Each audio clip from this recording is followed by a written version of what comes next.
CDP में आते हैं। कौन पी? कितना टाइम होता है? मजे मजा है।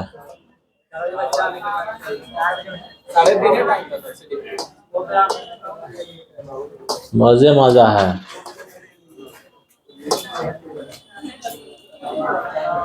कहाँ है सीडीपी? ये सीडीपी। चलिए ध्यान दीजिए,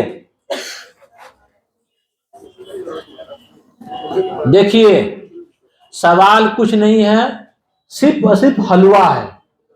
सवाल कुछ नहीं है, हलवा है। सवाल में दम नहीं है। दम है क्या? दमलेस सवाल है, एकदम दमलेस। कहाँ गई लड़की लोग? कहाँ गई? दम लेने गई है। चलिए क्वेश्चन नंबर 1 क्या बोल रहा है? स्थूल गत्यात्मक कौशल का उदाहरण है। वीडियो पूरा आ रहा? वीडियो आ रहा पूरी? ये जल रहा, बॉल जल रहा। स्थूल गत्यात्मक कौशल का उदाहरण है। स्थूल गत्यात्मक, देखिए आपको बताए थे हेलो, बॉडी जो यानी कि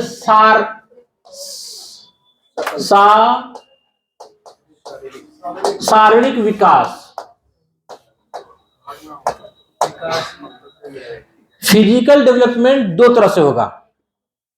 एक होगा आपको काम करने वाला डेवलपमेंट, मतलब कि बॉडी का आपस में कोऑर्डिनेशन। ये होगा बॉडी का बढ़ना,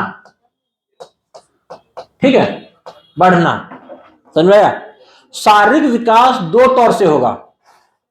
एक होगा आपको बॉडी का आपस में कोऑर्डिनेशन वाला डेवलपमेंट, मतलब हाथ का पैर का कोऑर्डिनेशन हो, आपस में समन्वय हो। एक होता है सिर्फ बॉडी का बढ़ना। तो इसके भी दो टाइप्स है, आपको बता देना। इसके काम करने में क्या है, इसको बोलते हैं मोटर डेवलपमेंट। क्या बोलते हैं इसको? Motor development. इसके भी दो पार्ट्स है। एक है आपको, एक है ग्रोस मोटर यानी कि स्थूल गत्यात्मक विकास। एक है फाइन मोटर यानी कि सूक्ष्म गत्यात्मक विकास। अब बॉडी का बढ़ना जो है इसको बोलते हैं फिजिकल डेवलपमेंट।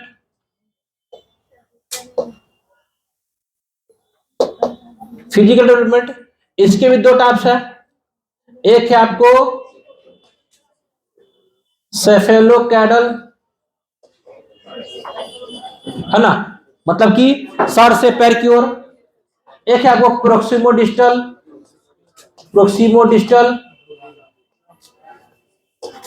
मतलब कि केंद्र से बाहर की ओर, ठीक है। तो ये है। तो इसी में से आपको सवाल क्या पूछा है कि गत्यात्मक, मतलब ये बोला पूछा ग्रोस का उदाहरण है। तो ग्रोस में क्या होता है, जब बॉडी के पूरे मसल का इस्तेमाल हो या बॉडी के ज्यादा से ज्यादा पार्ट का इस्तेमाल हो, ठीक है, तो उसको क्या बोले हम लोग? Gross motor. जब बॉडी के किसी एक पार्ट का इस्तेमाल हो उसको क्या बोलते हैं? Fine motor. जैसे मान लिए भागना, भागे कैसे? पूरा बॉडी लेके भागेंगे, इन्हें बॉडी छोड़ पैर लेके भागेंगे, है ना। पूरा आपको बॉडी से भागना पड़ेगा। तो क्या होगा इसमें? ग्रोस होगा। पकड़ना, क्या चौहर के पकड़िएगा? क्या खाली एक हाथ से पकड़िएगा? तो फाइन होगा। ये आर किस लिखना है? बस खाली से लिख रहे हैं क्या? तो फाइन होगा ये सब। ये भी फाइन, ये भी फाइन। और निचोड़ना, निचोड़ दिए, क्या फाइन हो गया। समझे बात? समझे? बोलिए हाँ कि ना। चलिए सीखिए क्वेश्चन नंबर 2। अधिकतर बच्चे पेन पकड़ना सीखने से पहले गिलास पकड़ना सीख लेता है। विकास का कौन सा सिद्धांत इस विशेष दिशा का वर्णन करता है? समझे? देखिए बच्चा पेन ऐसे पकड़ेगा, इससे पहले वो गिलास पकड़ना सीख गया है। तो ये विकास का किस दिशा का वर्णन कर रहा है? तो क्या होगा? प्रोक्सिमोडिस्टल, केंद्र से बाहर की ओर, है ना। जैसे मान लिया सबसे पहले बच्चा क्या डेवलप होगा? पोखरा होगा, है ना। पूरा रोएगा ऐसे करके, हिला हिला के पूरा करके है। फिर ये केहू डेवलप होगा, फिर ये हाथ होगा, बच्चा सबको ऐसे पढ़ेगा, ऐसे करेगा। फिर क्या होगा, ये गट्टा होगा, सबको ऐसे पढ़ेगा, सब चीज को ऐसे पढ़ेगा बच्चा, है ना। फिर क्या होगा, लास्ट में फिंगर होगा, तब बच्चा चीजों को ऐसे पढ़ेगा, चुटकी से पढ़ेगा, चुटकी से करके, है ना। तो केन से बाहर के, केन के पास मतलब बॉडी के पास कौन है ज्यादा, कहीं माइक में उतर जाए, बट वो खुल गया। तो बॉडी मतलब केंद्र के पास कौन है, ये है पहले, पहले इसका विकास होगा। और केंद्र से दूर में कौन है, फिंगर है, लास्ट में इसका विकास होगा। अगर मान लीजिए कोई छोटका बच्चा है, उसको बोलिए चुटकी से बटन लगाने के लिए, लगा पाएगा, सुई में धागा फंसा पाएगा नहीं, क्योंकि इसका चुटकी का विकास नहीं हुआ, ये बाद में होगा, सबसे अंतिम में होगा। इसी को बोलते हैं अधोगामी। कौन गामी, अधोगामी। और सर से पैर की ओर शीर्षगामी। तो क्या होगा ये, अधोगामी शीर्षगामी। बोले कितना आसान है, हलवा है हलवा, किसी को मत बोलिए ऐसे बात।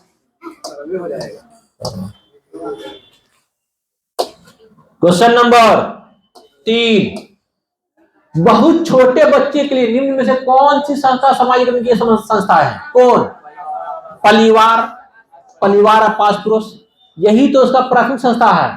आस पड़ोस प्राथमिक है, मुद्रक सेकेंडरी है, प्रिंट मीडिया और जो भी है, विद्यालय सेकेंडरी, कानून सेकेंडरी, सामाजिक नीति सेकेंडरी, धर्म सेकेंडरी, मस्जिद मंदिर सब सेकेंडरी, है ना।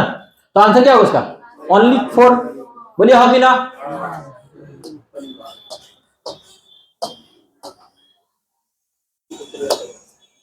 आप लोग कसम है हिंदुस्तान की, क्या बोला 11 19 में 30 में 30 लाइए सीटीपी में, जमात में नहीं बोले जाने के लिए इंशाअल्लाह। जीन पियाजे के संज्ञात्मक विकास के सिद्धांत अनुसार बच्चे किस चरण में निगमनात्मक सोच, हमने एक टैग वर्ड दिया था, निगमनात्मक, निगमनात्मक तर्कना सोच किसमें आएगा, औपचारिक में ना आएगा, बोलिए हाँ कि ना, औपचारिक में आएगा। भाई देखिए सेंसरी मोटर स्टेज, जहां बच्चा आंख नाक कान से नकल करके सीखेगा, सेंसरी मोटर स्टेज। पूर्व संक्रियात्मक, जहां बच्चा जो है, जिसमें बच्चा जीववाद होगा, जिसमें बच्चा में अपलटावी गुण होगा, जिसमें बच्चा क्या होगा, के केंद्रीयकरण होगा, ये सब किसमें होगा आपको, बिल्कुल इसमें सांकेतिक खेल होगा, इसी में होगा। और मूर्त में science symbol, sorry conservation, relation और क्लासिफिकेशन, ये इसमें होगा। इसमें बच्चा जो है देख कर किसी चीजों को मूर्त सोचेगा। कितना आसान है, बहुत ही आसान भाई, कुछ नहीं है ये तो। हम तो बोलते हैं सीडीपी बहुत आसान कर दिया है सीटेट, है ना। और जो ईवीएस में देखिए आसान सब सब्जेक्ट है, लेकिन मसला है कि ईवीएस में सवाल पूछे तब ना भाई, आप ना सिलेबस से पूछिए ना, आप ईवीएस सिलेबस से पूछिए, देखिए सब बच्चा वहां टॉप करेगा। लेकिन आप ऐसा नहीं कर रहे हैं, आप धोखा दे रहे हैं, चीट कर रहे हैं, है ना। जैसे जो है, हाँ बिल्कुल, इसमें हो क्या रहा, सिलेबस दिया है क्या, 5 गो थीम, 6 गो थीम, आवास, यात्रा, पानी उनी सब चीज, यहाँ दूसरा पानी पिला रहा है। यहाँ जो है सिलेबस से पूछा, वहां लता के बारे में, वो मतलब जौर के बारे में, तब कौन कौन फॉरेस्ट के बारे में, तो वहां मणिपुर के बारे में, बरसिंघा के बारे में, क्या क्या सवाल पूछा बताइए, सिलेबस से बाहर है ना वो। राजा जी भोजपुरी गाना पूछ रहा है, ठीक है। अगर वो जैसा वो सिलेबस है, अगर सिलेबस से पूछेगा ना, बच्चा तोड़ देगा सीट को, फोड़ देगा। चलिए, वो लड़का लगभग करता है निरहुआ, डुप्लीकेट निरहुआ, तो हमने उसको राजा जी याद है।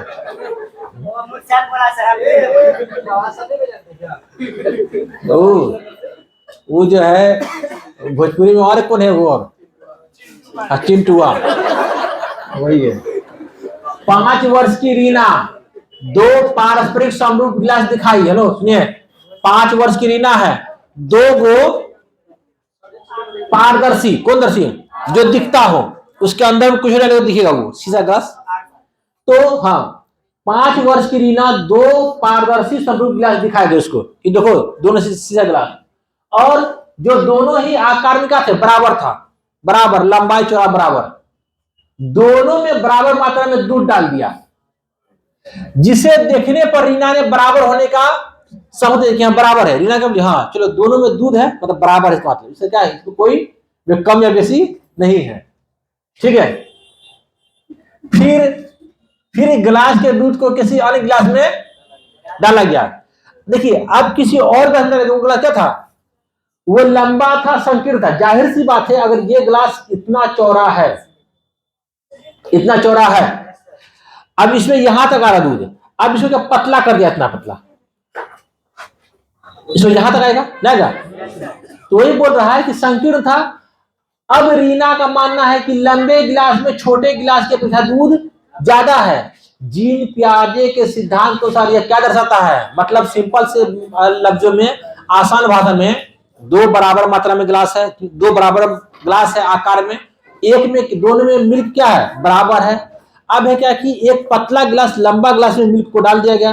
रीना को अब ये लग रहा है कि नहीं, लंबा गिलास पतला गिलास में ही दूध ज्यादा है, चौड़ा गिलास धवला गिलास में दूध इतना नहीं है। ठीक है, सुनिए अब जो है, अब ये क्या दर्शा रहा है, पियाजे के अकॉर्डिंग ये क्या दर्शा रहा है, विकेंद्रीकरण कठिनाई। सुनिए, विकेंद्रीकरण में कठिनाई का मतलब हुआ कि बच्चा ना उसको पकड़ नहीं पाता है। ठीक है, हाँ, तो वो अब जीववाद, जीववाद का मतलब ये होगा कि जब बच्चा गुड़िया को सजीव मानेगा, उसको नहलाएगा, खाना खिलाएगा। हेलो,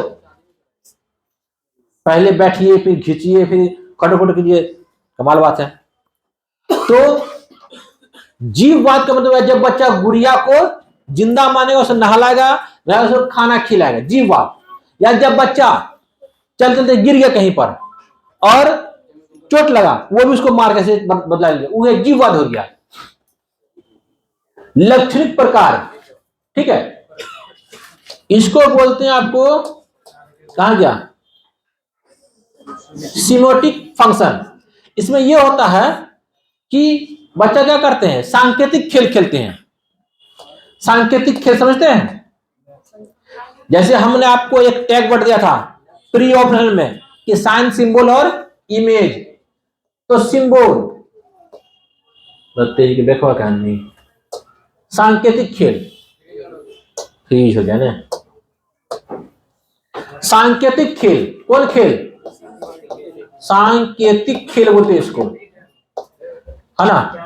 तो इसमें क्या होता है, इसमें क्या होता है कि जैसे मान लिए बच्चा के पास में गाड़ी नहीं है, गाड़ी है पास में नहीं है, सिमटी समझते, सिमटी, सिमटी जानते हैं, बत्ती, बत्ती सिमटी, क्या करेगा, सिमटी बत्ती ले लिया सर के, डंडा ले लिया, उसे बैठ गया, बूम चल रहा क्या, तो क्या उसको वो सांकेतिक रूप से गाड़ी मान लिया है वो, और उसको खेल खेल रहा सब में।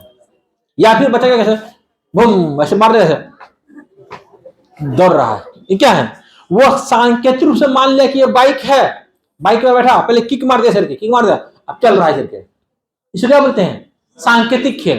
तो ये किस अवस्था का गुण है, प्री ऑपरेशन का गुण है। जीववाद भी किसका है, प्री ऑपरेशन का गुण है। और विकेंद्रीकरण किसका गुण है, प्री ऑपरेशन का है। काल्पनिक निगमनात्मक तर्कना, ये फॉर्मल का है। तो आंसर क्या होगा इसका, अच्छा इसमें हेलो, इसमें एक और क्वालिटी आता है, अपलटावी गुण, कि यहां से स्कूल 5 किलोमीटर, स्कूल से घर कितना, ये बात नहीं मालूम उसको, ये भी किसका खासियत है, प्री ऑपरेशन का। लेकिन किंतु चिंतु परंतु, हेलो, ये सब बात बच्चों में आ जाएगा, किसमें, कॉन्क्रीट में, मूर्त संक्रियात्मक अवस्था में सब क्वालिटी बच्चों में खासियत आ जाएगा। वो समझ जाएगा गिलास लंबा हो जाए या चौड़ा हो, दूध इक्वल है, गुड़िया वो मृत्यु है, मतलब कि क्या ये निर्जीव है, वो बच्चा ये सब समझ जाएगा। समझ में आया बात आपको, चलिए आगे बढ़ते हैं। हेलो, क्या बोले, हाँ, ये केंद्रीकरण मतलब बच्चा ने उसको अलग नहीं कर पा रहा, उसको मतलब समझ नहीं पा रहा उसको। केंद्रीकरण जैसा क्या सोच का लिमिटेड होगा, है ना। तो यही तो है, इसी घर सुनिए, विकेंद्रीकरण में कठिनाई मतलब वो बच्चा केंद्रीकरण में है ना। तो विकेंद्रीकरण कठिनाई है मतलब बच्चा केंद्रीकरण में है, ये सही बोल रहा है। विकेंद्रीकरण जो है बच्चा कहाँ होगा, मूर्त में होगा। केंद्रीकरण जो है वो प्री ऑपरेशन में होगा। हाँ कि ना, बोलिए एक बार कोई, हाँ कि ना।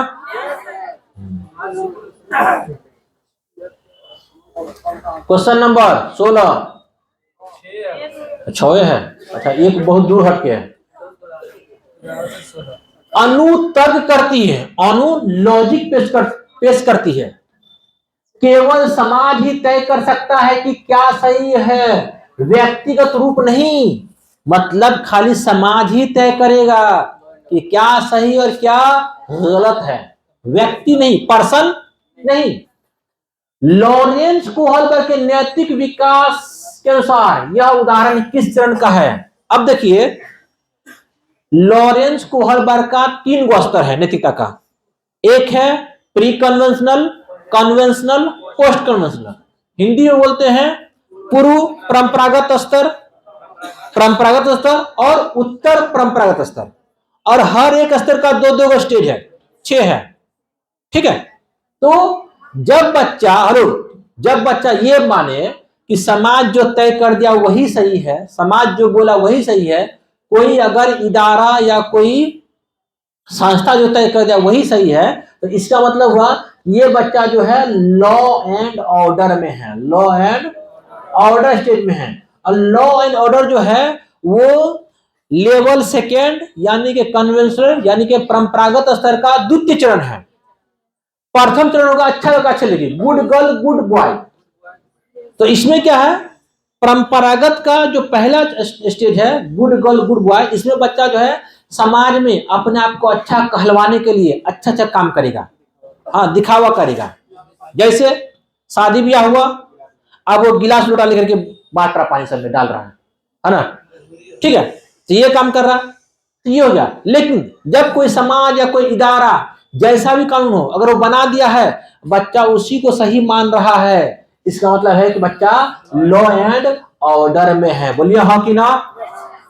हाँ, ये दोनों खासियत जो है को परंपरागत स्तर का है, कन्वेंशनल स्टेज का है।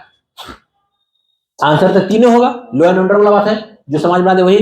अब बात है एक आज्ञा पालन, ये क्या है, प्री कन्वेंशनल मतलब पहला स्टेज जो है उसका पहला लेवल जो है, पहला लेवल का पहला स्टेज है, जहां बच्चा डर के भावना से या पुरस्कार पाने की भावना से काम करेगा। ठीक है। इसका दूसरा स्टेज है आपको इंस्ट्रूमेंटल ओरिएंटेशन, जहां बच्चा अदला बदली की भावना से काम करेगा। यह है सार्वभौमिक नेतृत्व सिद्धांत, यहां बच्चा क्या है, यहां पर बच्चा का नेतृत्व हाई लेवल पे होता है। वो ये बोलता है पूरा दुनिया गलत काहे ना हो, अगर उसका सोच उसे मेल नहीं खाता है तो वो उसको नहीं मानेगा, भले इसके लिए उसको जेल कहीं चला जाएगा वो, लेकिन उसको वो नहीं मानेगा। ये होगा आपको पोस्ट कन्वेंशनल का सबसे अंतिम वाला स्टेज, है ना। इससे पहले क्या है, सोशल कॉन्ट्रैक्ट है, मतलब वो नियम जो समाज के 90% लोगों को फायदा पहुंचाए उसी को मानेंगे हम लोग। कितना आसान है, कुछ नहीं है, कुछ नहीं है, खाली हलवा है। लिखाने का नहीं बुआ, अच्छा खाने का है, ठीक है। लिखाने का भी इसलिए क्या, ये सब बात ऑलरेडी पैकेज में लिखा हुआ है। दूसरी बात कि हमने इतना बार बोला है ना, इतना बार बोला है कि इतना बार जो है आप छोड़िए हटाइए,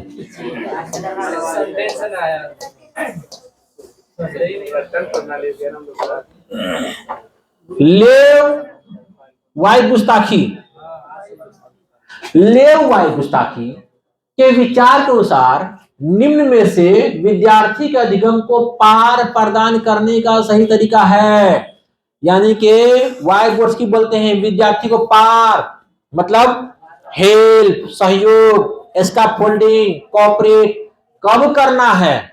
नंबर 1 उद्दीपन के द्वारा प्रतिक्रिया के अनुकूल, ये नहीं, इसका थ्योरी है, ये नहीं है। SR theory, stimulus response theory, ये किसका है, व्यवहारवादी जो साइकोलॉजिस्ट उसका है। इसमें पावलो है, स्किनर है, थॉर्नडाइक है। SR थ्योरी क्या है कि भूखी बिल्ली को पिंजरा बंद कर दिया, उसके सामने में मछली डाल दिया, मछली उसको स्टिमुलेट कर रही है, उद्दीपक कर रही है, और उसके बाद जो वो हरकत कर रही है वो क्या होगा? अनुक्रिया होगा। मुंह पर ध्यान रहिए। लड़का लोग का चाल चलन नहीं जानते हम, लड़की लोग का जानते हैं। मास्क ला कर बात करेगी ताकि पहचान ना पाए। लड़का लोग मुंह पर रख के बात करेगा। बात क्यों करना भाई? बात करना ही नहीं। जो बात करेगा सिर्फ मेरे से बात करेगा, बस सिंपल सी बात है। तो ये हो गया आपको एसआर थ्योरी। क्या गई है? इसको आसान लफ्जों में समझना है तो हम अक्सर आपको एक बात बताते हैं, गांव घर में कभी झगड़ा देखे हैं? दो आदमी में झगड़ा होगा, एक आदमी गाली बोलेगा। जब गाली बोल रहा है तो आपको क्या होगा? गुस्सा आएगा, मतलब आप स्टिमुलेट हो रहे हैं, है ना? तो गाली बोल रहा, स्टिमुलेट हो रहे हैं आप, और उसके बदले में आपने रिस्पॉन्ड किया, थप्पड़ जड़ दिया। तो गाली बोलना क्या होगा? स्टिमुलेट, और थप्पड़ जड़ना रिस्पॉन्ड। वही एसआर थ्योरी है। चलिए, ये तो होगा नहीं, कभी होगा? कभी नहीं होगा। सही जवाब के लिए पुरस्कार देना। अरे भाई ये तो सही जवाब, फालतू किसी का थ्योरी नहीं है, किसी का थ्योरी है ये नहीं है, ये तो इसका अपना थ्योरी है। जरूरत पड़ने पर संकेत इशारा देना, हाँ ये ठीक है। हेल्प कहां करेंगे? जहां पर जरूरत हो। बिना चर्चा के सीधा जवाब, मतलब जवाब बता देना, मतलब कुछ नहीं, खाली बता दीजिए उसको, ये फालतू बात है। हेल्प जब बच्चे महसूस करे जरूरत हो तभी हेल्प करना है, अपने मन से नहीं टांग अड़ा देना है। चलिए क्वेश्चन, इसका आंसर क्या होगा? आपको 3 नंबर होगा 7 का। चलिए क्वेश्चन नंबर, ये भी वाई गुस्ताखी का है। ले वाई गुस्ताखी ने निम्न में से किससे बढ़ावा दिया है? कंठस्थीकरण, स्मरण, याद को? कभी नहीं। सहयोगात्मक अधिगम को? बिल्कुल। परीक्षा केंद्रित को? कोई नहीं दिया है। मानकीकृत को? कोई नहीं दिया। सब नेगेटिव बात है, सब कभी आंसर होगा नहीं। आंसर कब होगा? जब क्वेश्चन नेगेटिव में हो, तब होगा आंसर नेगेटिव। क्या बोले होगी ना? चलिए, हेलो लड़की, अभी 2 बात में सही लगेगा आपको। मोबाइल में क्या देते हैं? यहां देखिए, मोबाइल में कोई बच्चा नहीं देखेगा।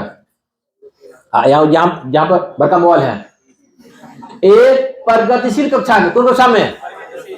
अब जैसे ही प्रगतिशील कक्षा का बात आया, आपके माइंड में फट से जॉन डीवी रचिए। और जैसे ही जॉन डीवी आया, आपके माइंड में फट झट से करके सीखना चाहिए, लर्निंग वर्डिंग। और जैसे करके सीखना हुआ, खट से आपके माइंड में जो है प्रोजेक्ट आना चाहिए, वर्क प्रोजेक्ट, है ना? क्योंकि प्रोजेक्ट प्रणाली ही क्या है? करके सीखना है। तो आप क्या बोल रहे हैं? प्रगतिशील कक्षा में अधिगमकर्ता को किस तरह की समझ समझाता है? मतलब प्रोजेक्ट पर, सॉरी, ये प्रोग्रेसिव एजुकेशन में, प्रगतिशील शिक्षा में अधिगमकर्ता को किस तरह समझाता है? ज्ञान के निष्क्रिय नहीं भाई, वो सक्रिय है, एक्टिवली सीखेगा, करके सीखेगा, खुद सीखेगा। वो ज्ञान के निर्माण में सक्रिय भागीदारी, हाँ सही बात है, बिल्कुल सही है। केवल व्याख्या हटा दीजिए। स्वतंत्र रूप से सूचना प्रसंग में असक्षम नहीं, सक्षम होगा, सक्षम होगा। ये गलत बोला, आंसर क्या है उसका? 2 नंबर। बोलिए हाँ कि ना? जो वीडियो देख रहा है वो भी हाँ ना बोलते रहिए, वरना आपका आंख का ढक्कन कब बंद हो जाएगा पता नहीं चलेगा आपको। हाँ ना बोलते रहिए। और कुछ खा के पढ़ते रहिएगा, कुछ खा के पढ़ेगा तो नींद नहीं आएगा। हाँ, पानी पीते रहिए, मुंह चबाते रहिए। नहीं अगर मुंह चबा रहे तो पान खा लीजिए। एगो पीत दान भी रखिए हाथ में, ब्लैंकेट ओढ़ लीजिए, पान चबाइए, फिर सोइए, फिर रखिए, फिर पान खाइए, है ना? सुनिए, हेलो, रजनीगंधा भी खा सकते हैं, रजनी लिखा हुआ। रजनी देखी गई वस्तु के, हेलो, रजनी देखी गई वस्तुओं के मानसिक चित्रण और परिवर्तन में बहुत कुशल है। रजनी जो है ना, जो वस्तु है उसका मानसिक चित्रण खट से कर लेगा, कोई इमेज बना लेगा, और उस वस्तु को परिवर्तन भी कर देगा, कोई आकार भी दे देगी। कौन? रजनी। हार्वर्ड गार्डनर, कौन गार्डनर? हार्वर्ड गार्डनर के बहुबुद्धि सिद्धांत अनुसार वह किस प्रकार की बुद्धि दर्शा रही है? भाषाई, टीचर में, वकील में, कवि में, कहानीकार में होगा, संगीत, नचनिया बजनिया में होगा, स्थानिक होगा, स्पेशल इंटेलिजेंसी, जो मूर्तिकार में होगा, जो आर्किटेक्चर में होगा, जो कुम्हार में होगा, इन सब में होगा, जो चित्रकार में होगा, क्या इसमें होगा? ये अंतर व्यक्ति यानी कि इंटरपर्सन, जो नेता में होगा, किसी के नफ्स को देख करके भाषण देना। भाइयों बहनों, आंसर क्या है उसका? 3 नंबर। बोलिए हाँ कि ना। क्वेश्चन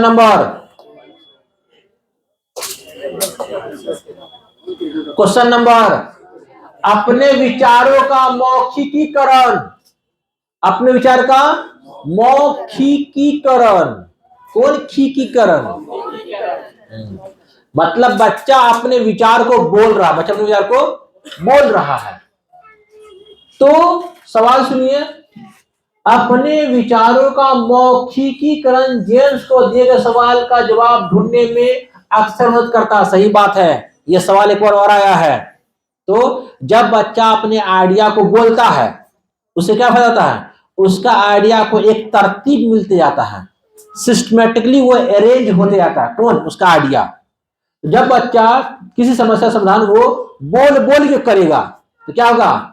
भाषा और संज्ञान संबंधित नहीं है, फालतू है भाई, सवाल से जुड़ता मिला जुला है ये नहीं, कंफ्यूजन कर रहा है ये अलग बात है, ये अलग बात है। ये सोमालिया है, वो अमेरिका है, बहुत अंतर है। जैविक परिपक्वता भाषा विकास के लिए जिम्मेदार है। जैविक परिपक्वता मान सकते हैं, लेकिन यहां पर ये बात है नहीं, क्योंकि यहां बात दूसरा बोल रहा है, यहां बोल बोल के बोलने वाला बात है, ये तो होगा नहीं। भाषा संज्ञान को सुसाधित करती है, सही बात है, उसको एक सिस्टमेटिकली सजाएगा। भाषाई अभिव्यक्ति के हस्तक्षेप में संज्ञान में, भाषाई अभिव्यक्ति के हस्तक्षेप से संज्ञान में देरी आ सकती है। फालतू बात है सब, देरी का आएगा भाई, क्या देरी आएगा? जब कुछ नहीं आएगा। आंसर क्या है उसका? सिर्फ 3 नंबर। सही बात है, जो मैंने इससे पहले बोला था कि मौखिकरण क्यों जरूरी है। जब आप बोल रहे हैं तो जब कोई समस्या का समाधान कर रहे हैं तो बोल बोल क्यों करना है? क्योंकि आपको आइडिया को एक तरतीब मिलता जाता है, उससे समस्या समाधान आसान हो जाता है। समझे? चलिए आगे बढ़िए। क्वेश्चन नंबर 12 बोल दिलाइए आप लोग। जेंडर। देखिए, आपको हमने बार बार बताया है कि एक होता है जेंडर, एक होता है सेक्स। फर्क क्या दोनों में? आसान लफ्ज बिल्कुल। सेक्स जो बायोलॉजिकल होगा, शरीर का गठन, शरीर का स्ट्रक्चर, वो क्या है? सेक्स है। और समाज ने जो थोप दिया है, समाज ने जो थोप दिया है कि लड़की को ये काम करना, लड़का को ये काम करना, ये क्या है? जेंडर है, जेंडर है। अब है क्या? जेंडर क्या है? तो जेंडर एक सामाजिक संरचना है और सेक्स क्या है? जैविक संरचना है। सवाल आता है कि सेक्स जैविक संरचना है, जेंडर सामाजिक संरचना है, लेकिन यहां पर तो ऐसा कोई ऑप्शन नहीं है। अब हम समझिए कि जेंडर एक अस्मिता है, अस्मिता मतलब पहचान, अस्मिता मतलब पहचान। जेंडर एक ऐसी पहचान है जो सामाजिक संरचना द्वारा आकृति पाती है। जैसा दिया भाई, ये तो होगा आंसर, ये तो होगा आंसर। क्या होगा? एक, गर्भधान के समय ही पूर्व निर्धारित होता है। भाई, गर्भधान के समय पूर्व जांच में होता हो तो समय वो तो ये होगा, सेक्स के बारे में मालूम होगा कि बच्चा क्या है, लड़का की लड़की। एक जन्मजात जैविक गुण, ये भी क्या है? सेक्स है। सामाजिकरण की संस्थाओं से प्रभावित नहीं होती, ये सब फालतू बात है, कुछ नहीं है। आंसर क्या है उसका? चलिए क्वेश्चन नंबर 15। क्या समझ में आ रहा आप लोग को?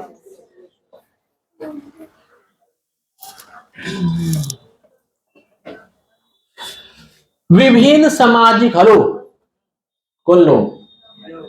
विभिन्न सामाजिक, कोई दिक्कत? कोई दिक्कत?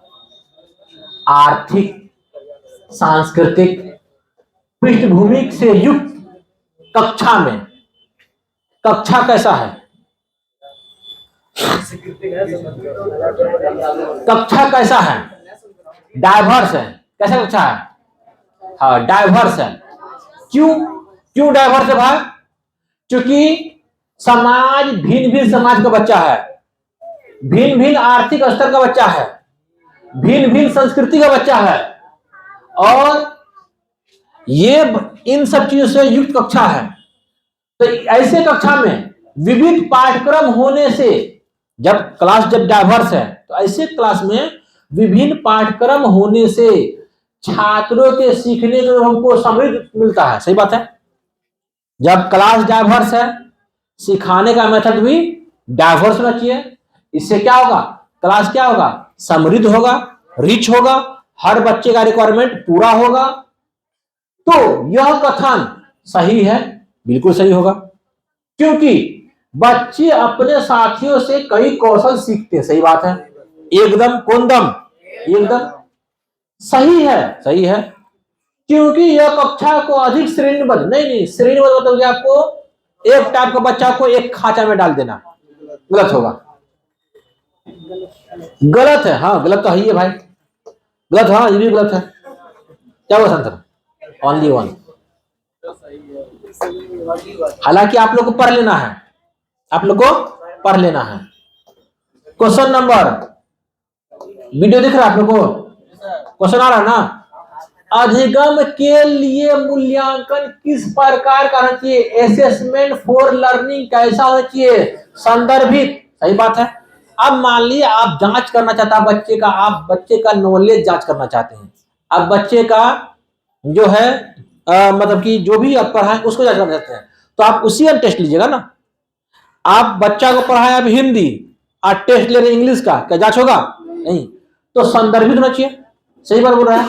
मानकीकृत नहीं नहीं नहीं, मानदंड नहीं नहीं नहीं, अध्यापक की नहीं नहीं नहीं। यहां पर छात्र होता तो कहीं हो जाता, लेकिन आंसर क्या होगा इसका, बस भाई असेसमेंट फॉर लर्निंग संदर्भित होना चाहिए। जो चीज का आप असेसमेंट करना चाहिए वही का कीजिए, तब ना होगा असेसमेंट फॉर लर्निंग। अब आपको करना कोई और है, कर कुछ और रहे, होगा ऐसा क्या, कभी नहीं होगा। चलिए 14 क्या होगा सर, एक होगा, बोलिए हाँ कि ना। देखिए एक अध्यापिका, कौन पिका, एक अध्यापिका द्वारा अपनाई गई कौन सी युक्ति, एक मौलिमा द्वारा अपनाई गई कौन सी टेक्निक, कौन सी मेथड, कौन सा अप्रोच विद्यार्थी में सृजनात्मकता सोच को बढ़ावा देगी। हमने सुबह में बताया है बात को कि सोच का टाइप, एक होता है क्रिएटिव सोच, एक होता है क्रिटिकल सोच, एक होता है डाइवर्जेंट थिंकिंग, एक होता है कन्वर्जेंट थिंकिंग, एक होता है एनालिटिकल सोच, एक होता है आपको मेटाकॉग्निशन थिंकिंग। ये सब बात हमने ग्रुप में भेज दिया है, क्या फोटो लगने भेजा ग्रुप में, हाँ।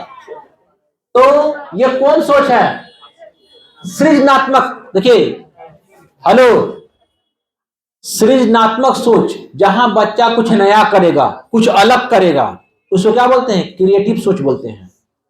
ठीक है, तो बोल रहा है कि अध्यापक द्वारा अपना गई कौन सी युक्ति विद्यार्थी में क्रिएटिव सोच को बढ़ावा देगी। बड़े बड़े गध कंठस्थ याद करने के लिए नहीं भाई, क्रिएटिव सोच होगा कभी नहीं। किसी समस्या को दर्शाने के लिए अभिसारी तरीके से प्रोत्साहित करना, हाँ सही है, अभिसारी, अच्छा सॉरी अभिसारी मतलब होता कन्वर्जेंट लिमिटेड सोच, तो होगा नहीं। यहां पर अपसारी होना चाहिए, चलिए ठीक है, ये तो होगा नहीं। फंक्शनल फिक्सनेस, काम करने का एक ही तरह का होगा क्या, कभी कभी नहीं होगा। ऐसी समस्या प्रस्तुत करना जिनसे विद्यार्थी में नौचारी समाधान खोजने की जरूरत पड़े, हाँ ये ठीक है, ये ठीक, यही तो नयापन है, यही तो है। कहां लिखा पुरस्कृत, हाँ पुरस्कार देना, हाँ पुरस्कार से उसको सुशोभित करना, उसको बोलते पुरस्कृत। देखिए हेलो, चलिए इसमें कोई सवाल इसका, हमने सोच के बारे में भेज दिया ग्रुप में, क्रिटिकल सोच, एनालॉजिकल सोच, क्रिएटिव सोच, कौन कौन सोच, सब भेज दिया हमने।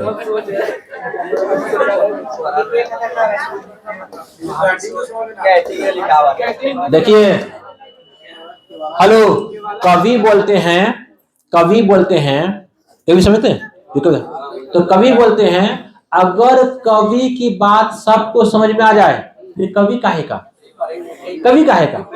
कवि है ही नहीं वो। तो कवि का बात जब किसी को समझ में आया तब वो कवि हुआ। वही बात है, अगर हमारा राइटिंग सबको समझ में आएगा तो राइटिंग का है का? वो राइटिंग नहीं है।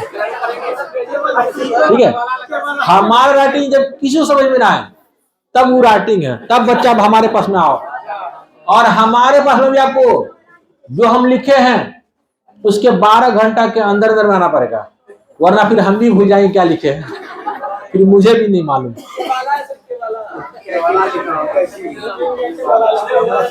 चलिए आगे बढ़ते हैं। वंचित वर्ग, कौन वर्ग? मतलब वैसा बच्चा जो पिछड़ा हो। वो पिछड़ा होगा सामाजिक तौर पर, शैक्षिक तौर पर, भाषाई तौर पर, सांस्कृतिक तौर पर, कौन कौन तौर पर, कौन कौन तौर पर, कौन कौन तौर पर, सब तौर पर पिछड़ा होगा बच्चा। उसे क्या बोले हम लोग? वंचित बच्चा बोलेंगे।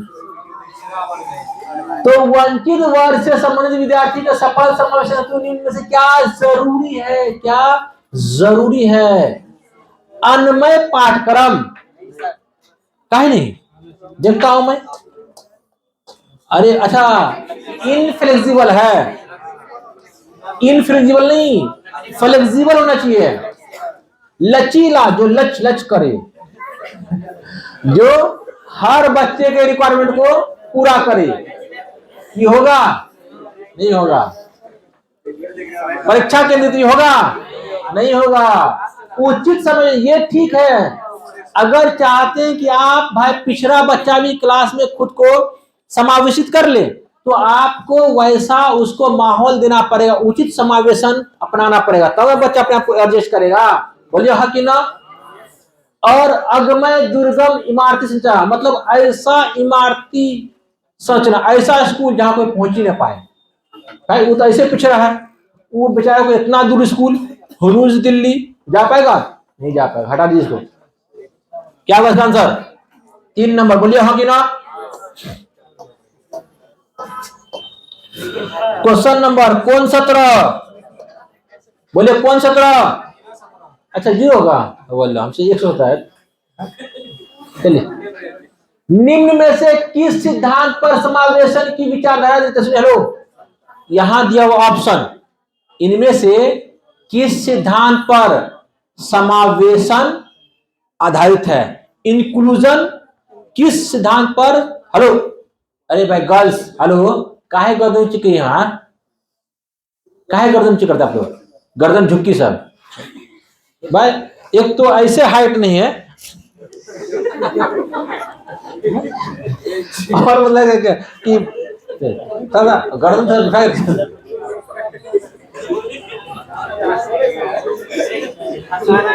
नहीं भाई, ये नहीं।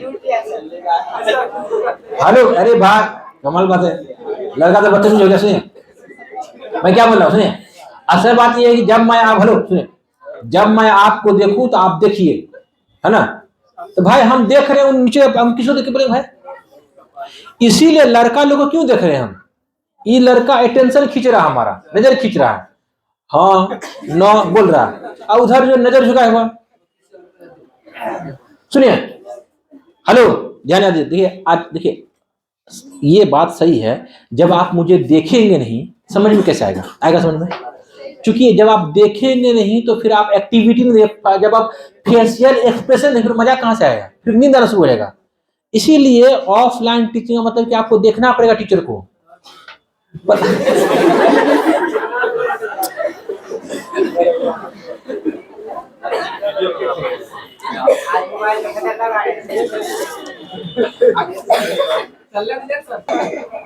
चलिए सुनिए, और आप ही लोग को ऐसा होता है। सुनिए, निम्न में से किस सिद्धांत पर, हेलो, निम्न में से किस सिद्धांत पर समावेशी की विचारधारा आधारित है? समावेशी का, समावेशी मतलब, हेलो, समावेशी मतलब जहां हर बच्चा खुद को एडजस्ट कर ले, संभाल ले। तो नंबर 1 समता, इसका मतलब था इक्विटी, समानता, इसका मतलब इक्वालिटी। अब सुनिए, इक्विटी और इक्वालिटी में अंतर क्या है? सुनिए तब ना आप लगा पाएगा आंसर। ये बात हमने बताया हुआ आपको, फिर भी सुन लीजिए। देखिए, इक्विटी, जिस बच्चा को जैसा जरूरत हो उस बच्चा को उसी के अकॉर्डिंग ट्रीट करना, या वैसा ही चीज को प्रोवाइड करवाना। जैसे मान लीजिए कि हर बच्चा को एक एक प्लेट खाना मिल रहा है, तो ये क्या हो गया, आपको इक्वलिटी हो गया। हर बच्चा को एक एक प्लेट खाना मिल रहा है, बिल्कुल नाप करके, वो समानता हो गया। लेकिन जब बच्चा को उसको भूख के अकॉर्डिंग खाना मिलेगा, वो हो गया आपको समता, इक्वलिटी। तो समावेशी में क्या होगा, आपको इक्वलिटी होगा, कि जिस बच्चा को जैसा जरूरत है, जिस बच्चा को जिस प्रकार के हेल्प जरूरत है, उसको वैसा हेल्प करना, ये समता हो गया। तो हमको समानता का सिद्धांत चलना ना भाई। समानता मतलब सबको एक टाइप का हेल्प करना, जिसको हेल्प नहीं की जरूरत है उसको भी जबरदस्ती हेल्प करो। सही है ये? नहीं है। आंसर क्या उसका? एक नंबर होगा। हाँ हाँ बिल्कुल। अब ऐसा ही होता है, एक और ऐसा ही वर्ड आता है इंग्लिश में, एक होता है डाइवर्सिटी, विविधता, डाइवर्सिटी विविधता। एक होता है इनइक्वालिटी, इक्वलिटी, इसको बोलते विविधता, इसको बोलते असमानता। तो जब बच्चा मतलब डिफरेंट भाषा, डिफरेंट मजहब, डिफरेंट कल्चर, डिफरेंट एरिया से बच्चा स्कूल आ रहा है, डाइवर्सिटी हुआ। अब एक बच्चा उतर रहा मर्सिडीज से, एक बच्चा उतर रहा ठेला गाड़ी से, ये क्या आपको इनइक्वलिटी हो गया। या फिर दूसरा एग्जांपल, सब बच्चा खेल के मैदान में खेल रहा है ना, हर टाइप का बच्चा, ये क्या हुआ, डाइवर्सिटी। एक बच्चा खेल खेल के महल में घुसा, एक बच्चा खेल खेल के झोपड़ी में घुसा, ये क्या हुआ, आपको इनइक्वालिटी हो गया। तो डाइवर्सिटी और इनइक्वालिटी वैसा ही है, इक्विटी और इक्वालिटी, समता और समानता। बोले समझे समझे? बोले हाँ कि ना? बोले हाँ समझ गया? हाँ बोलना पड़ेगा। देखिए AHD, sorry ADHD, attention deficit hyper disorder, ठीक है। अब है क्या, जिस बच्चा में अवधान न्यूनता क्रियाशील विकार होगा, उसे जूझेगा, उस विद्यार्थी में अक्सर कौन सा बात पाया जाएगा? हम लोग जानते हैं कि जिस बच्चा में ADHD होगा वो बच्चा चंगा होगा, वो बच्चा आवेगशील होगा, वो बच्चा चंचल होगा, व्याकुल होगा, आकुल होगा, ठीक है, ये सब होगा। ये बात सही है? बोले सही है कि नहीं है? अब हमको ढूंढना है कि वैसा क्वालिटी किसमें है। एक क्या बोला सुनिए, उच्च स्तरीय तौर पर व्यवस्थित होना। अच्छा, वो क्या होगा, हाईली सिस्टमेटिकली होगा? नहीं होगा वो, क्योंकि उसमें उतना पैसेंस है ही नहीं कि वो किसी काम को सिस्टमेटिकली करे या सोच को सिस्टमेटिकली सोचे, नहीं कर पाएगा उतना। उसमें आवेगशीलता होगा, व्याकुलता, चंचल होगा बच्चा, छटपटिया होगा, घुर के यहाँ घुर के वहां, ये होगा आंसर। बहुत सचेत नहीं, अचेत होगा। लंबे निर्देश को सुनने में धैर्यवान नहीं होगा, धैर्यवान, पैसेंस नहीं होगा उसमें, बीच बीच में पूछता रहेगा, बीच बीच में खड़ा होता रहेगा वो, ठीक है, ये होगा आंसर। हाँ, व्याकुल होगा, आकुल, व्याकुल, आवेगशील, ये होगा ADHD का खासियत। समझे आया? बोलिए हाँ कि ना? आकुल व्याकुल समझे? क्या समझे? देखिए, आकुल व्याकुल, इसका एग्जांपल मैं कैसे दूं? इसका एग्जांपल तो बेस्ट है, लेकिन आप लोग जो है ना, मतलब कि वीडियो खराब करते हैं इसका। इसका मैं एग्जांपल कैसे दूं? चलिए दूसरा तब से बोलते हैं। देखिए, जब आपका सीटेट का रिजल्ट आएगा, तो उस रिजल्ट को देखने के लिए कितना बेकरार रहेंगे आप, कितना बेकरारी होगा। हाँ, बेकरारी को बोलते हैं आकुल व्याकुल। कितना बेकरार रहेंगे, हाँ, बेचैन रहेंगे, तो उसी को बोलते हैं व्याकुल। वो बेकरार रहेगा, बेचैन रहेगा। समझाया? समझाया बात आपको? हाँ, अरे भाई बोलो, आकुल वही है, बेकरार, बेचैन, है ना, छटपटी। हाँ ऑटिज्म, अरे भाई ऑटिज्म, यहाँ ऑटिज्म दिया होगा कहीं पर क्या? नहीं, यहाँ तो है। अरे बता दो मुझे, अभी आएगा, बता दो मुझे। अब कहा हम लोग सुन, हेलो 19 नंबर।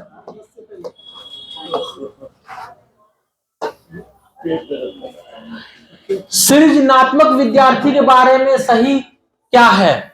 कौन बच्चा? Creative child. कौन चाइल्ड? क्रिएटिव चाइल्ड के बारे में कौन सही है? ठीक है, वे कार को समझने में काफी समय लेते हैं। कार को समझने में वो नहीं, ये नहीं है, ये क्रिएटिव चाइल्ड का खासियत नहीं है। ठीक है, एक मिनट रुकिए तो।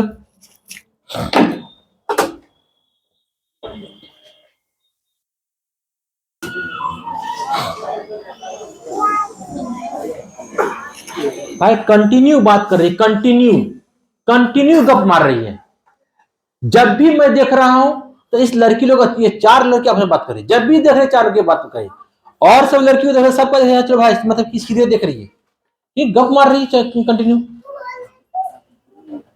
बोकिया टेलिया सब कहीं की। तो ये लोग ना अररिया में जो आती है ना, अररिया में आती खाली आजादी पाने के लिए। आजादी मिल जाए घर में तो काम करना पड़ेगा, यहाँ अररिया में आज अपने मन का काम करेंगे, पढ़ना तो है नहीं भाई। इससे बढ़िया आजादी आपको विकास मार्केट के चौराहे में मिलेगा, इससे अच्छा आपको चांदनी चौक में मिलेगा, वहां पर रहिए, वहां आजादी खूब है। क्लास में तो लिमिटेड लोग हैं।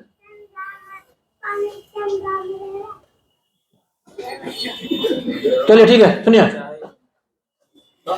सृजनात्मक विद्यार्थी के बारे में क्या सही है? तो वे केवल समझने में काफी समय लेता है। जो बच्चा क्रिएटिव हो वो समझने में टाइम नहीं लेगा। वे नवीन और मूल विचार को सुझाते, सही बात है, नवीन और मूल, नया बात, नया ज्ञान। वे अपने सहपाठियों के मुकाबले संज्ञानात्मक विकास में पिछड़े होते हैं। नहीं भाई, क्रिएटिव बच्चा है, तेज बच्चा होगा, ये पिछड़ा नहीं होगा। ये उन्हें विषय वस्तु को समझने में काफी मेहनत, नहीं भाई, ये पिछड़ा बच्चा का क्वालिटी है, भूसगोल का चौपड़ का क्वालिटी है, ये सृजनात्मक क्वालिटी नहीं होगा। क्वेश्चन नंबर 20,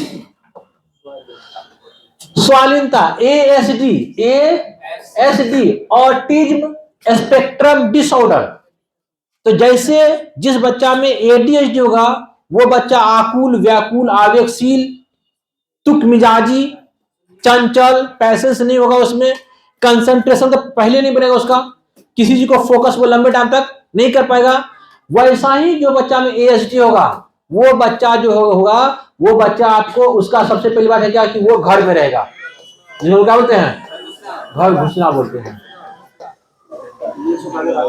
बच्चा भीतर घुसना होगा, मतलब वो किसी से बात नहीं करेगा। बच्चा जो है अकचुरवा होगा, आंख लुका के बात करेगा। और बच्चा में जो है सामाजिकपन नहीं होगा। इसलिए नहीं होगा, जो बच्चा घर घुसना है, भीतर घुसना है, वो समाज में गया ही नहीं, खेला कूदा ही नहीं, तो संज्ञान विकास होगा उसका? नहीं होगा। हाँ, लेकिन एक बात है, इस बच्चा में कंसंट्रेशन होगा। ये बच्चा जो है किसी चीज पर लंबा टाइम तक फोकस कर लेगा। और जिस बच्चा में ASD होगा वो बच्चा एक ही चीज को बार बार करेगा, पहिया घुमा रहा, बार बार घुमा रहा, घुमा जा रहा, ये होगा ASD में। और जाके ADHD में अभी पहिया घुमाया, अभी हैंडल घुमाएगा, अभी चक्का खोल दिया, अभी सीट ये कर दिया, कभी वो कर दिया, कभी वो कर दिया, है ना, ये होगा। हाँ बिल्कुल। तो अब देखिए समझ में आया, ASD मतलब घर घुसना, ASD मतलब भीतर घुसना, ASD मतलब अकचोरवा, है ना, मुचोरवा, बात नहीं करेगा वो। ठीक है, तो स्वालीन कई प्रकार के क्षेत्र में, सही बात है, स्वालीन जो है कई प्रकार के क्षेत्र में चुनौती है। फिर भी स्वालीनता से जूझते विद्यार्थी में निम्न में से कौन सा सामर्थ्य होता है? फिर भी जो अगर मान लिए स्वालीनता, माना कि स्वालीनता से विकारित, स्वालीन से जूझते बच्चे में बहुत सारा क्षेत्र में चुनौती होता है, बहुत सारा क्षेत्र में उसको दिक्कत होता है, डिफिकल्टी होता है, लेकिन फिर भी कुछ क्षेत्र में उसमें सामर्थ्य होता है जिसका उपयोग करके अध्यापिका उसको पढ़ा सकती है। तो किस एरिया में उसको सामर्थ्य होगा? व्यापक तथ्यात्मक जानकारी प्रतिधारण का ये होगा? नहीं होगा, ये नहीं होगा। ठीक है, क्योंकि व्यापक तथ्यात्मक जब वो बच्चा समाज में जा ही नहीं रहा, खेल कूद कर ही नहीं रहा, भाषा उसका डेवलप है ही नहीं, क्या उसमें जानकारी आएगा? कुछ आएगा? नहीं आएगा। सामाजिक परिस्थिति का सही विवेचन, इसको छोड़ दीजिए। संज्ञानात्मक नम्यता मतलब कि कॉग्निटिव फ्लेक्सिबिलिटी, तो संज्ञानात्मक तौर पर बच्चा लचीला नहीं होगा। क्यों? क्योंकि बच्चा जब घर में घुसा हुआ है, बोलिए नहीं रहा है, खेलने कूदने जा ही रहा, तो क्या उसमें फ्लेक्सिबिलिटी होता? क्या उसमें संज्ञानात्मक सोच होगा? लचीला ये तो होगा नहीं। अपनी भावना उसके सब भाई वो तो बोल भी नहीं करेगा, भीतर घुनना होगा। भावना क्या? भावना को दबा के रखे अंदर में। क्या? जब बच्चा बोलबे नहीं करेगा तो अपनी भावना क्या बोल पाएगा? वो कह पाएगा? नहीं कहेगा। ये भी गलत है। अब है क्या कि आंसर 2 में आते हैं, सामाजिक परिस्थिति का सही विवेचन। वो क्या करेगा? समाज में जो काम, जो घटना घटेगा उसको वो गौर से देखेगा। कोई भी चीज होगा उसको वो देखेगा ध्यान से। तो भाई उसमें एक क्वालिटी तो है कि कोई भी चीज को वो ध्यान से देखता है, तो उसी बात का इस्तेमाल करके वो बच्चों को हम लोग पढ़ा देंगे। बोलिए हाँ कि ना? आंसर क्या होगा इसका? 2 नंबर। कितना आसान है? टफ है क्या? सामाजिक भाई एक कैसे होगा? अच्छा हेलो सुनिए, हेलो सुनिए, ये क्या होगा? इंटरप्रेटिंग। इंटरप्रेटिंग मतलब तो बोलना होता है। इंटरप्रेटिंग मतलब क्या था? बोलना होता है। मतलब इंटरप्रेट करेगा, जो चीज घटा उसको बोलेगा बच्चा वो, तो बोलना तो इंटरप्रेटिंग सोशल सिचुएशन करेक्टली। ये ठीक नहीं, ये ठीक नहीं है। ये ठीक है। ये है को रिटेनिंग एक्सटेंसिव फैक्चुअल इंफॉर्मेशन। ये है कि बच्चा इस पे जो है चीजों को गौर से देखेगा, समझेगा, बूझेगा। ये ठीक है, ये आंसर ठीक है। एक ठीक है, ठीक है। क्योंकि देखिए इंटरप्रेट करना मतलब बोलना हुआ, और वो बच्चा में तो बोलना आएगा ही नहीं, सबसे पहले बोलना ही नहीं आएगा उसमें, क्योंकि बच्चा में भाषा डेवलप कम रहेगा। बच्चा घर में क्या डेवलप होगा? भाषा होगा, डेवलप नहीं होगा। चलिए आंसर क्या होगा? 1 नंबर होगा।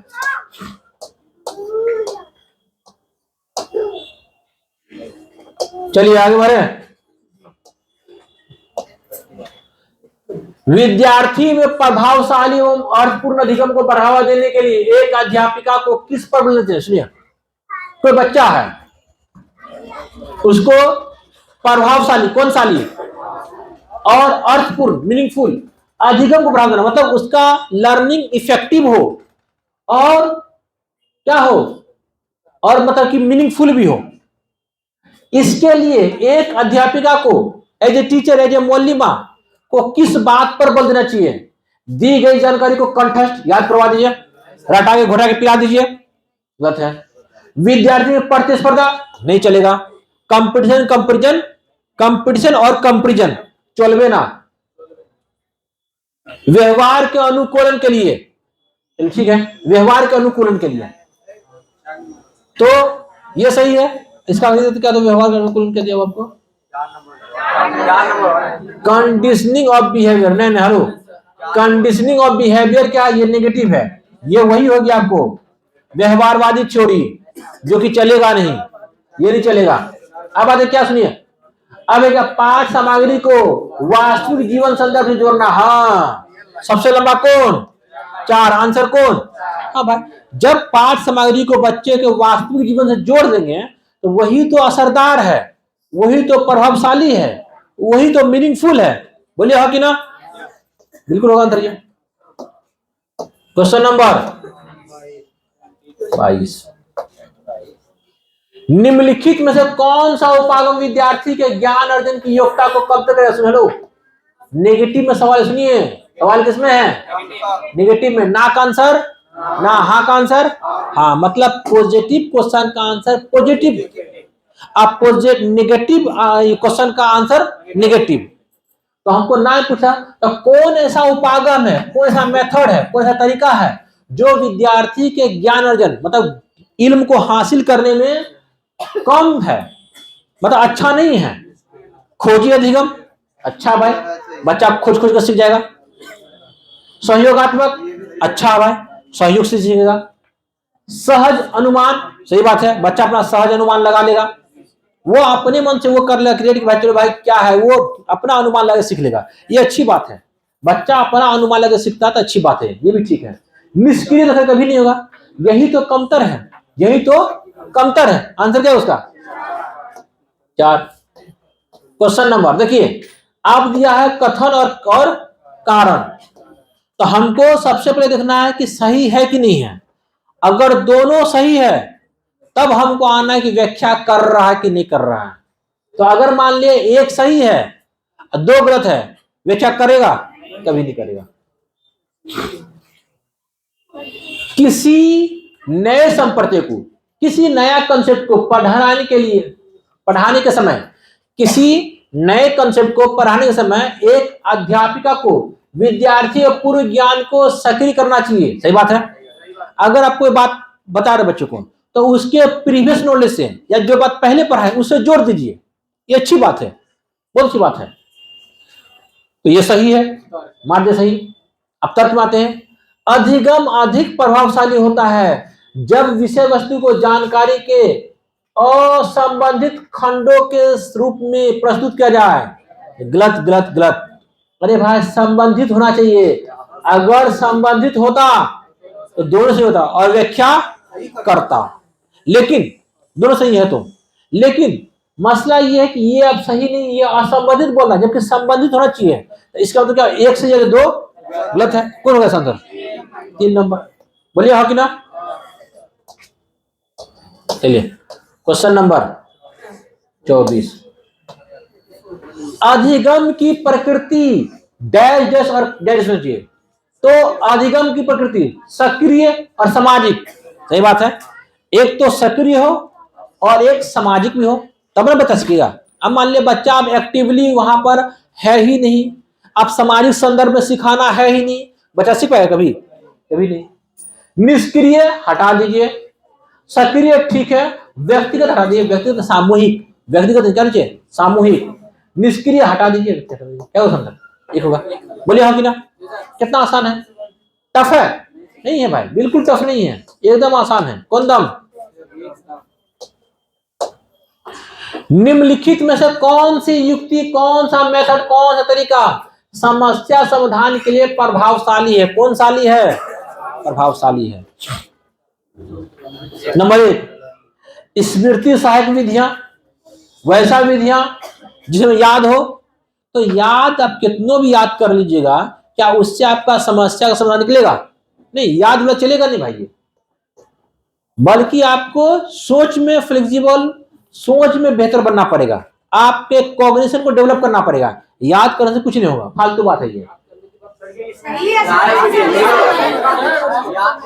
आज चले सुनिए, ये पहले इसको पहले सुनिए, पहले क्वेश्चन सोल्व करने का तरीका सुनिए। ये गलत है, मतलब गलत है। ओके, अन्वेषण खोज तो अच्छी बात है। प्रक्रियात्मक कार्य यानी कि फंक्शनल फिक्सनेस, फंक्शनल मतलब काम करने में एक ही तरीका, मतलब प्रॉब्लम को सोल्व करने में एक ही तरीका को अपनाना है, ये गलत है। करण विधि अच्छी बात है, 1 to 1 करके, 1 to 1 करके, मतलब ये इसको कलन विधि बोलते हैं, एक एक करके, है ना। अरे भाई कलन विधि समझे? जैसे मान ली हेलो हेलो, ये क्या है, x + 3y = 10, है ना। अब क्या, 2x + 2y = 5। अब इसको सोल्व कीजिएगा, इसको तरतीब में सोल्व कर रहे हैं बराबर। पहले यहाँ लिखें, फिर यहाँ माइनस प्लस दे दिए, फिर यहाँ गुना कर दिए किसको कितना से, फिर काटे, फिर बराबर जा रहे हैं, step by step step by step step by step जा रहे हैं। इसको कलन विधि बोलते हैं, इसको कलन विधि, समझ में आया? हर स्टेप में। तो ये सही है ना भाई। अगर आप समस्या का समाधान निकाल रहे हैं एकदम शुरू से, step by step step by step step by step काम कर रहे हैं, तो इससे समस्या का समाधान निकलेगा कि नहीं निकलेगा? निकलेगा, ये भी ठीक है। अब जहां तक मैं देख रहा हूं कि आंसर मुझे 2 और 4 सही है, लेकिन ऑप्शन में 2 4 नहीं दिया हुआ, 3 लिया हुआ ऑप्शन, कम से कम 3 गो। अब ये है कि अब यहाँ 2 गो बाध्य है, या तो इसको लिया इसको लिए। अब ये क्या, काम करने का एक ही तरीका, एक है स्मृति सहायक विधि, जो वैसा विधि जो कुछ याद पर विधारित हो, कुछ ऐसा चीज हो जो ऐसा हुआ था उसके साथ। तो इससे बेहतर कौन है? 1 नंबर है। तो हम 1 नंबर को क्या करें, जोड़ देंगे, तो क्या होगा आंसर? 1 2 4, 1 2 4 किसमें है? 4 नंबर में। समझे बात? अगर सिर्फ 2 और 4 होता तो 2 4 में हम लोग आंसर मार के निकल जाते हैं। ठीक है, चलिए क्वेश्चन नंबर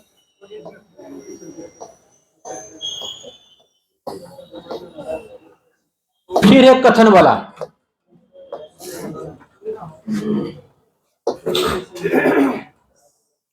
एक अध्यापिका को विद्यार्थी को अपने विचार साझा करने के लिए प्रेरित करना चाहिए, चाहे वे विचार भ्रांति क्यों ना हो। सही बात है। कोई भी मुअल्लिमा को, कोई भी टीचर को बच्चे को उसका विचार को साझा करने बोलिए, तो अपना विचार बताओ, क्या तुम्हारा विचार है, चाहे वो विचार गलत ही क्यों नहीं हो। क्योंकि भ्रांति क्या है, सीखने का पार्ट है। अगर बच्चा गलत बोलेगा तब वो पहचानिएगा भाई, तब ठीक कर पाएगा ये सही है कि नहीं है। सही है। भ्रांतियां विद्यार्थी द्वारा गठित सहज सिद्धांत से होती है और जो अधिगम प्रक्रिया में महत्वपूर्ण है। बिल्कुल सही है। भ्रांति क्या है, बच्चा अपने सहजानुभव से उसको अपना था कि ऐसा सा बात है, तो ये सही है, सीखने सिखाने का ये ज्यादा मीनिंगफुल है, अच्छा अर्थपूर्ण है। तो बताइए ए भी सही है, बी भी सही है। अब है कि व्याख्या कर रहा है कि नहीं कर रहा है। देखिए अब इसमें हम लोग सवाल करते हैं क्यों काहे वाला। तो अध्यापिका को किसी बच्चे को विचार को व्यक्त करने के लिए कहना चाहिए, चाहे विचार वो भ्रांति क्यों न हो। क्यों कहना चाहिए, क्योंकि ये भ्रांति बच्चा अपना सहज सिद्धांत से बनाता है और ये सीखने सिखाने में महत्वपूर्ण है। बताइए सवाल को जवाब दिया नहीं दिया, किस लिए करना चाहिए, इसका मतलब व्याख्या भी कर रहा है। आंसर क्या है उसका, एक नंबर। देखें ऐसा ही आपको करना है तब आंसर निकलेगा। बाप रे 26 27, ये दुख खत्म क्या नहीं हो रहा भाई, ये दुख खत्म क्या नहीं हो रहा भाई। अभी भी 28 29 30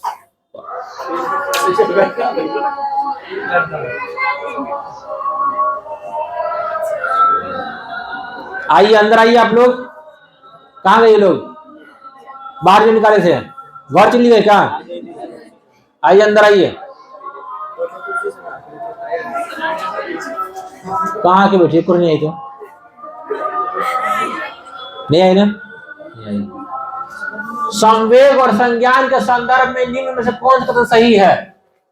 संवेग और संवेग, इमोशन, हंसना, रोना, डर, फियर, मोहब्बत, नफरत। संज्ञान, सोच, विचार, विमर्श, राय, मशवरा।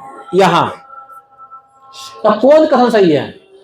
उच्च स्तरीय दुश्चिंता समस्या कौशल में बेहतर है। जब आप में एंजाइटी ज्यादा होगा, फियर ज्यादा होगा, डर ज्यादा होगा तो आप सीख पाइएगा नहीं। जब आप थुथुर रहिएगा, हे हर कितना कुछ बोल देने का आप पे असर नहीं पड़ेगा तो आप सीख पाइएगा नहीं। दोनों ही कंडीशन। हेलो, जब आप में डर बहुत ज्यादा हो, फियर बहुत ज्यादा हो, टेंशन बहुत ज्यादा हो, या फिर डर साफे नहीं हो, फियर साफे नहीं हो, बिल्कुल नहीं हो, है ना, बिल्कुल नहीं हो, तो दोनों कंडीशन में आपका सीखना क्या होगा, प्रभावित होगा, आप सीख नहीं पाएंगे। जब आपका ये इसमें बैलेंस हो, फियर में, एंजाइटी में, डर में बैलेंस हो, तो आपका सीखना क्या होगा, असरदार होगा। इसमें क्या बोल रहा है, ज्यादा बच्चा एंजाइटी में है, ज्यादा टेंशन में, सीखना होगा नहीं होगा। संतुलित उत्साह भागीदारी और अधिगम को बढ़ाता। सही बात है। निराशा अधिगम को और अधिक प्रयास करने के नहीं। निराशा का मतलब है कि आप बच्चा प्रयास ही नहीं करेगा, शर्मिंदगी सब खत्म बात है ना। बस अपने माइंड में रखिए कि ज्यादा फियर लर्निंग नहीं होगा, बहुत कम फियर लर्निंग नहीं होगा, एकदम इक्वल फियर, एकदम डियर वाला लर्निंग होगा।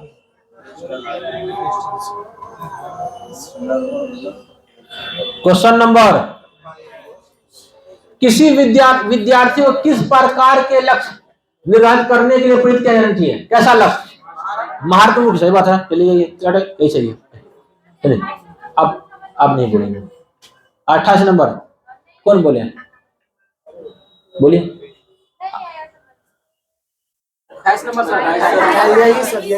अरे भाई बोल रहा है कौन है जो, हाँ अरे भाई बताइए कितना, अभी कितना देर बताएं कि खूब डर तो लर्निंग नहीं हुआ, कम डर लर्निंग। बताइए कमाल बात है भाई। इसमें आपको क्या, बोलिए, हेलो सुनिए, बोलिए आप बताइए इसमें आपको क्या सवाल या जवाब? कंफ्यूज क्यों है? हमने कितना बार बोला कि जब बच्चा में डर ज्यादा होगा सीख नहीं पाएगा। वही तो बोल रहा है भाई, उच्च स्तरीय दुश्चिंता, ज्यादा टेंशन है तो लर्निंग बेहतर होगा? नहीं होगा, बिल्कुल नहीं होगा। अब इसमें क्या बोला, संतुलित, जब बैलेंस होगा, टेंशन ज्यादा ना कम होगा, बैलेंस होगा तो बच्चा का लर्निंग होगा। यही तो बोल रहा है। हमारी बात को गौर से सुनिए, अगर हमारी बात को गौर सुनिएगा तो सवाल पूछ सकते हैं आप, वरना नहीं पूछने का मौका मिलेगा आपको। बात समझे? बोलिए हाँ कि ना समझे? समझे नहीं समझे? समझे? हेलो, समझे क्या? हाँ, नहीं समझे?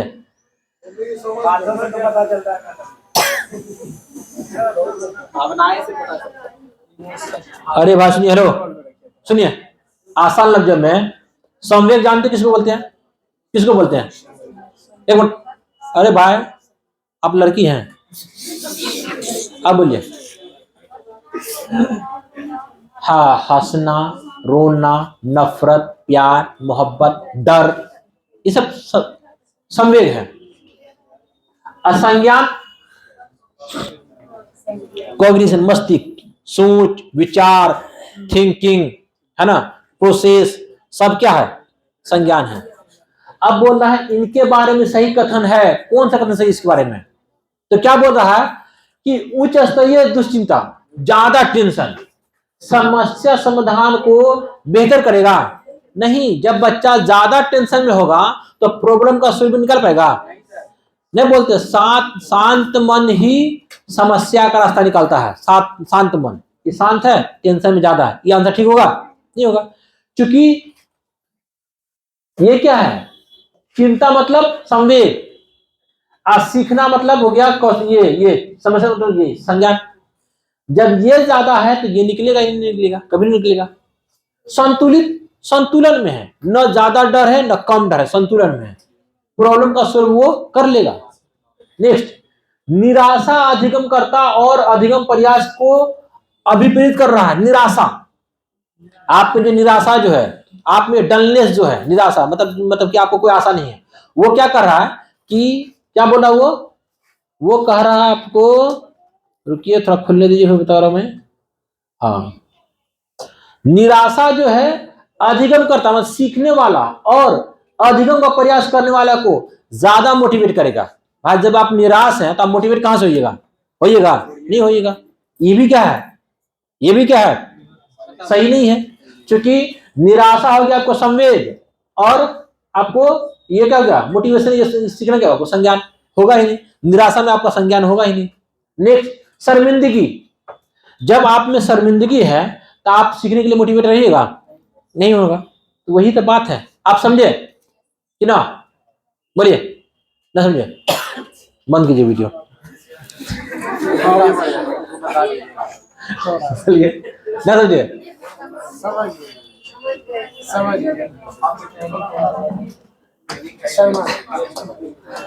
चलिए ये हो गया। चलिए इसका आंसर क्या होगा? इसका आंसर सुनिए, कैसे चार, सुनिए, हेलो, चार कैसे होगा सुनिए, हेलो, कितना अच्छा सवाल है। अधिगम को सकारात्मक से, और अधिगम को कौन बात है जो अधिगम को पॉजिटिव ढंग से अफेक्ट डालेगा, और कौन है जो अधिगम को नेगेटिव ढंग से अफेक्ट डालेगा, असर पहुंचाएगा? विचार पॉजिटिव बात है, संकल्पना नेगेटिव है क्या? पॉजिटिव है, तो ये गलत हुआ ना भाई, ये ठीक है, ये गलत है। हमको एक में पॉजिटिव और एक में नेगेटिव ढूंढना, ये तो सही होगा नहीं। विचार तो ठीक भाई, विचार तो भाई अधिगम को सकारात्मक रूप से प्रभावित करेगा ही करेगा, लेकिन किंतु परंतु संकल्पना जो है वो नकारात्मक रूप से प्रभावित, क्योंकि ये पॉजिटिव बात है। कौन बात है ये? निष्क्रिय नकल नहीं, निष्क्रिय नकल जो है सकारात्मक प्रभावित नहीं करेगा, ये गलत है। तो अब ये भी गलत हो जाएगा, है ना? चर्चा सही बात है, चर्चा जो अधिगम को सकारात्मक रूप से प्रभावित करेगा। समालोचनात्मक चिंतन नहीं, समालोचनात्मक चिंतन जो है ये सकारात्मक रूप से प्रभावित करेगा। यहाँ नकारात्मक लिखा हुआ, सही बैठेगा? फिर बैठेगा? नहीं बैठेगा। स्कीमा स्कीमा जो है बच्चों में सक्रिय रूप से प्रभावित करेगा, लेकिन अधिगम अशक्तता लर्निंग डिसएबिलिटी नकारात्मक रूप से प्रभावित करेगा करेगा करेगा। क्या होगा आंसर? 4 हो गए। राष्ट्रीय शिक्षा नीति 2020 NEP 2020 किस प्रकार के शिक्षा शास्त्रों का प्रस्ताव रखती है? अधिगमकर्ता, लर्नर सेंटर्ड, बाल केंद्रित, चूल केंद्रित। बाल सेंटर्ड हो गया। कहां कहानी खत्म। आप लोग अपने अपने घर चुपचाप जाइए, कल OTS है, कल तैयारी कीजिए बढ़िया से जम के। पढ़ते पढ़ते शहीद हो जाना है, एकदम शहीद हो जाना है। बता रहा हूं, मैं बता रहा हूं।